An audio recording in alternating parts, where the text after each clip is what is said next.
말씀 제목은요, 나사렛 예수 내가 그니라 라고 이렇게 잡은 것은요, 사람들이요, 이게 예수님이 누구 찾냐고 물어보거든요. 그때 이 사람들은 나사렛 예수라고 했을 때 예수님이 내가 그니라, 이 내가 그니라는 것은 하나님이 스스로 있는 자라고 그 모세에게 처음 나타나실 때 하신 것처럼 자신의 메시아됨을 나타내시는데 역설적이에요. 나사렛 예수라고 해요. 나사렛 예수. 그러니까 이 메시아 되신 예수님이 나사렛, 그러니까 이렇게 나사렛에서 그 순종하신 모습과 연관이 되어져 있다라는 것이에요. 우리가 정말 예수님을 구원자라고 믿는다면 저와 여러분들이 순종해야 되는 나사렛이 있다라는 것이죠. 1, 2절 말씀을 보면요. 예수께서 이 말씀을 하시고 제자들과 함께 기드론 시내 건너편으로 나가시니 그곳에 동산이 있는데 제자들과 함께 들어가시니라. 그곳은 가끔 예수께서 제자들과 모이시는 곳이므로 예수를 파는 유다도 그곳을 알더라 라고 말씀해 주고 있어요. 이 동산은요, 여러분들이 잘 알다시피 겟세마네 동산입니다. 그래서 이 겟세마네라는 것은 기름 짜는 틀, 그런 의미를 가지고 있어요. 이곳에서 예수님이 땀방울이 핏방울이 되도록 기도하시거든요. 마치 그 기름 짜내듯이 하나님 앞에 정말 기도하신 곳이 바로 이 겟세마네 동산이다라고 할 수 있어요. 근데 1절에 보니까요, 기드론 시내 건너편으로 나가시니, 요한이요, 이 참 구약 성경을 엄청 잘 알고 있거든요. 그러니까 기드론 시내를 건너갔다라는 것을 요한이 지금 말하는 것은 이유가 있는 거죠. 이 기드론 시내를 건너는 게 어떤 의미가 있냐? 바로 다윗하고 연관되어 있거든요. 다윗이 그 아들 압살롬이 반역을 일으켰을 때 기드론 시내를 건넙니다. 예수님도 건넙니다. 똑같죠. 다윗은 압살롬에게 반역을 당해서 건넜고, 여기서는 이제 가룟 유다에게 예수님이 배신을 당하시잖아요. 그러니까 이 배신의 장소라고 할 수 있는 곳이 기드론 시내라고 할 수 있어요. 예수님도 그렇고 다윗도 그렇고 수치를 당하셨죠, 이곳에서. 그렇지만 결국 승리와 영광을 누리게 될 거라는 거예요. 그러니까 우리도 건너야 될 기드론 시내가 있어요. 이곳은 여러분들이 수치스럽게 느껴질 수 있는 현실일 수 있다라는 것이겠죠. 그러나 그 끝에는 승리와 영광이 오게 될 것이라는 것을 우리가 믿어야 된다라는 것이에요. 이 겟세마네 동산은요, 2절에 보니까 예수님이 제자들과 모이시는 곳이었기 때문에 가룟 유다도 예수님을 지금 팔아넘기기 위해서 그 장소에 사람들을 데리고 오고 있다라는 것이에요. 그래서 이것에 대한 적용 질문은요, 내가 건너고 있는 기드론 시내는 무엇입니까? 이 수치의 시간이 승리와 영광의 시간이 될 줄 믿습니까? 정말 저와 여러분들이 묵묵히 이 기드론 시내, 고난의 기드론 시내를 잘 지나갈 때에 그 수치가 결국은 우리에게 승리를 가져다 줄 날이 올 거라는 사실입니다. 3절에요. 유다가 군대와 대제사장들과 바리새인들에게서 얻은 아랫사람들을 데리고 등과 횃불과 무기를 가지고 그리로 오는지라 라고 말씀해 주고 있습니다. 예수님께 오는데 등, 횃불, 무기를 가지고 이렇게 오고 있다라는 것은 무엇을 말해주고 있겠습니까? 여기서 말하는 이 무기는 그 마테마가 누가복음에는 검과 몽치, 이 방망이라고 나와 있어요. 그러니까 이것을 가지고 지금 왔다라는 것 자체가 로마의 평화의 방식이라고 볼 수가 있어요. 로마의 평화의 방식이라는 게 무슨 말이냐면 무력으로 이렇게 예수님을 제압하려고 하고 있는 그들의 모습이 나와 있어요. 근데 예수님을 잡으러 오고 있는 사람들의 목록을 보면요, 함께 할 수 없는 사람들이 지금 함께 하고 있습니다. 예를 들자면 여기 나와 있는 대제사장들, 바리새인들, 이 사람들도 사실 그렇게 함께 할 만한 사람들은 아니었었습니다. 왜냐하면 이 대제사장 같은 경우는 사두개인이거든요. 사두개인과 바리새인들은 하나가 될 수 없는 사람이었거든요. 예수님 잡는 일에는 하나가 돼요. 또 여기서 하나가 될 수 없는 사람들이 있어요. 누구냐면 군대. 여기서 나와 있는 군대라는 것은 바로 로마 군대를 가리키고요. 바리새인들에게서 얻은 사람들은 누구냐? 성전 경비대거든요. 그러니까 이 로마 군대와 성전 경비대는 하나 될 수 없는 사람들이었었거든요. 예수 잡는 일에는 한 마음이 되었다라는 것을 말해주고 있는 것이에요.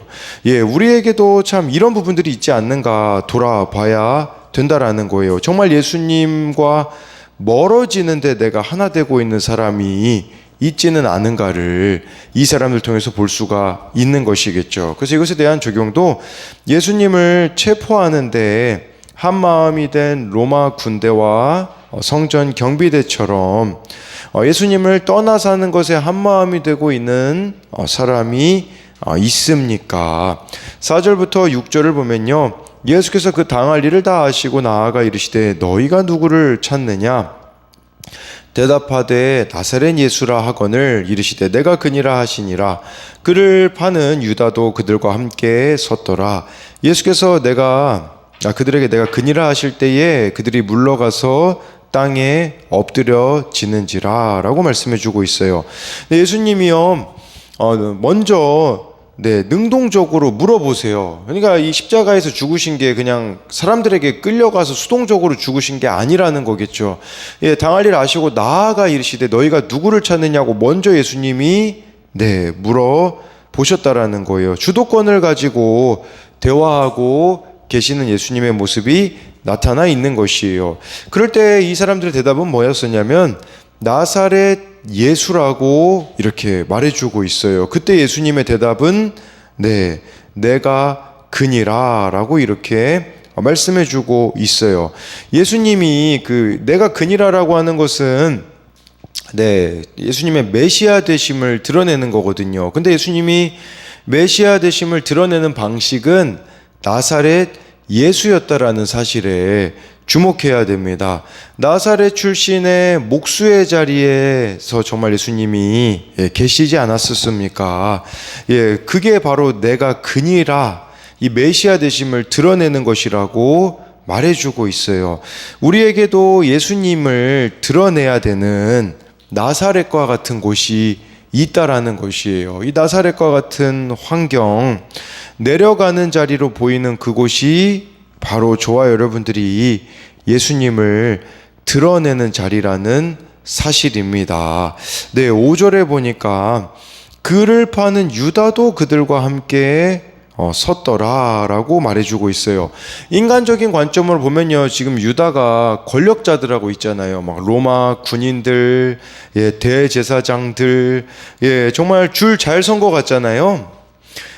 그런데 힘 있는 자들 편에 있으니까 줄 잘 선 것 같아 보이죠, 인간적으로 보면요. 그러나 기억해야 되는 것은 그 자리는 예수님을 파는 자리라는 사실이에요. 여러분, 우리도요, 세상적으로 잘 나가 보이는 자리가 있습니다. 어깨에 힘이 들어가는 자리가 있어요. 그런데 그 자리가 예수님을 파는 자리가 될 수가 있다라는 거죠. 우리 예전에 고지론이라는 게 유행이었었잖아요. 우리나라에서도 한국 기독교의 고지론이 뭐냐? 기독교인들이 높은 곳에 올라가야 된다. 그러면 세상은 그 높은 자리에 올라갔을 때 바뀔 것이다. 실패했습니다. 왜 그러냐? 높은 자리에는 올라갔지만 높은 자리에 올라가느라 예수님을 팔아버렸기 때문에 아무런 영향을 끼치지 못했다라는 것을 볼 수가 있어요. 6절에서 또 예수님이 내가 그니라 라고 말씀하실 때에 그들이 물러가서 땅에 저절로 엎드려졌다라고 말씀해주고 있어요. 예수님의 권위에 압도당하고 있는, 예수님이 능력이 없으셔서 십자가 지신 게 아니라는 것을 말해주는 게 아니겠습니까? 충분히 십자가를 피하실 수 있는 능력이 있으셨다라는 것이에요. 그런데 그 십자가를 예수님은 피하지 않고 당하셨다라는 것을 보여주는 것이겠죠. 그래서 이것에 대한 적용도 나에게 허락된 나사렛 예수 같은 자리는 어디입니까? 그곳에서 예수님을 드러내고 있습니까? 예, 또 가룟 유다가 이제 그 권력의 편에 서 있는 거 그걸 가지고 만든 질문은 세상적으로 좋아 보이는 자리이지만 실상은 예수님을 파는 가룟 유다의 자리에 유혹을 느끼고 있지는 않습니까? 7절부터 9절을 보면요. 이에 다시 누구를 찾느냐고 물으신데 그들이 말하되 나사렛 예수라 하거늘 예수께서 대답하시되 너희에게 내가 그니라 하였으니 나를 찾거든 이 사람들이 가는 것은 용납하라 하시니 이는 아버지께서 내게 주신 자 중에서 하나도 잃지 아니하였사옵나이다 하신 말씀을 응하게 하려 함이러라 라고 말씀해 주고 있어요. 예수님이요 또 물어보세요. 이에 다시 누구를 찾느냐고 7절 말씀에 보면 묻고 계시거든요. 왜 다시 물어보셨을까요? 다시 물어보신 이유는 가룟 유다 때문에 그렇습니다. 가룟 유다에게 다시 기회를 주시는 거예요. 한 번 더 돌아오라고 예수님께서는 지금 가룟 유다에게 다시 누구를 찾느냐고 묻는 이런 기회를 주셨다라는 것이겠죠. 그러면서 8절에 내가 그니라고 나를 찾거든 이 사람들이 가는 것을 용납하라. 제자들은 해코지하지 말고 보내라. 이제 이런 의미예요. 여러분 근데 그것은 9절에 보니까 이는 아버지께서 내게 주신 자 중에서 하나도 잃지 아니하였사옵나 하신 말씀을 응하는 것이래요. 이것은 어디 나와 있는 내용이냐면 요한복음 17장 12절에 나온 내용이에요. 예수님이 하나님께 기도하신 내용이거든요. 그 기도하신 내용을 실제로 예수님은 이렇게 적용하셨다라는 것을 말해주고 있는 것이에요. 우리 이 자세를 좀 본받아야 될 것 같아요. 기도하면요 적용으로 갈 수밖에 없거든요. 그런데 정말 우리가 얼마나 많은 말들은 하나님 앞에 올려드립니까? 그런데 적용이 참 빠져버린 모습이 있지 않는가도 볼 수 있겠고요. 그리고 이걸 통해서 이 8, 9절을 통해서 예수님이 우리들에게 보여주시는 모습은 무엇입니까? 예수님이 선한 목자라는 사실이에요. 자기 양들인 이 제자들을 예수님께서 끝까지 지키시는 것을 보여주고 있는 것이죠. 또 여기서 한 가지 더 우리가 봐야 되는 것은 이 사람들이 가는 것은 용납하라 라는 것은 이 사람들을 자유하게 하라 그런 의미가 있거든요. 이런 의미로 보자면 여러분 진정한 자유는 어디에서 가능합니까? 예수님 안에서만 가능하다라는 것이에요. 예수님이 나의 목자가 되시는 삶 그것만이 우리들에게 진정한 자유를 주신다라는 것이겠죠. 그래서 이것에 대한 적용도 예수님을 목자로 삼음으로 인하여 풀어져 자유하게 되어져야 하는 영역은 무엇입니까? 10절 11절에요. 이에 시몬 베드로가 칼을 가졌는데 그것을 빼어 대제사장의 종을 쳐서 오른편 귀를 베어버리니 그 종의 이름은 말고라. 예수께서 베드로더러 이르시되 칼을 칼집에 꽂으라. 아버지께서 주신 잔을 내가 마시지 아니하겠느냐 하시니라. 베드로가요 칼을 가지고 있었어요. 그 칼을 가지고요 대제사장의 종의 귀를 쳤거든요. 이거 너무 비겁하지 않습니까? 혈기로 대응했다라는 거예요. 그러니까 우리가 십자가를 지냐 혈기를 부리느냐 이 두 가지 중에 하나밖에 없다라는 뜻이에요.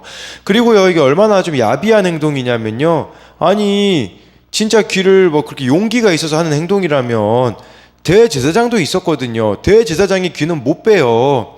대제사장의 종의 귀를 쳐서 벤다라는 것 자체가 우리가 그 강약 약강이라는 말이 있거든요. 강한 사람한테는 약하고 약한 사람에게는 강하는 그런 비겁한 모습을 보여주고 있는 이게 로마의 평화의 방식이죠. 검의 힘으로 무력으로 대처하고 있는 베드로의 모습이 나타나고 있는 것이에요. 그런 베드로에게 예수님은요 칼을 칼집에 꽂으라고 말씀해주고 있어요. 우리에게 이게 무슨 의미일까요? 혈기 부리지 말아라 이런 의미가 될 수가 있는 것이에요. 그래서 누군가를 향하여서 우리는 끊임없이 칼질을 합니다. 복수의 칼, 미움의 칼, 원망의 칼을 갈아서 다른 일을 베려고 우리는 수없이 시도합니다. 그런데요, 여러분, 우리 자신을 배워야 되는 것은 우리 자신을 배워야 돼요. 에베소서 6장 17절에 이런 말씀이 있어요. 구원의 투구와 성령의 검, 곧 하나님의 말씀을 가지라. 하나님의 말씀, 성령의 검으로요, 나를 베야 되는 것이에요. 말씀으로 나를 베는, 말씀의 검을 날카롭게 해야 된다라는 것을 기억해야 돼요. 그렇게 하지 않잖아요. 그러면 우리는 칼을 들어서 다른 사람을 뵐 수밖에 없는 존재라는 것을 기억해야 된다라는 것이에요. 그래서 이것에 대한 적용은 내가 칼집에 꽂아야 하는 상대방을 향한 칼은 무엇입니까? 말씀을 통해 내 자아를 베는 성령의 검을 가지고 있습니까? 내 혈기 때문에 가족 전도가 안 되고 구원의 길이 막히는 것을 인정합니까? 구원을 이루고자 내가 도로 꽂아야 할 칼, 쓰지 말아야 할 능력은 무엇입니까? 우리가 진짜 성령의 검, 하나님 말씀을 갖는다라는 게 무슨 의미겠어요? 참 두 번째, 세 번째 질문이 포함되는 게 아니겠습니까? 정말 우리가 혈기를 버려야 되고 또한 구원 때문에 정말 쓰지 말아야 할 능력과 칼과 같은 것들을 내려놓는 거, 이게 정말 우리들에게 필요하다라고 볼 수가 있습니다. 그렇기에 정말 저와 여러분들에게 주어진 이 나사렛과 같은 그런 환경들에서 잘 순종하며 십자가 지며 나아가시는 저와 여러분들이 되기를 소망합니다.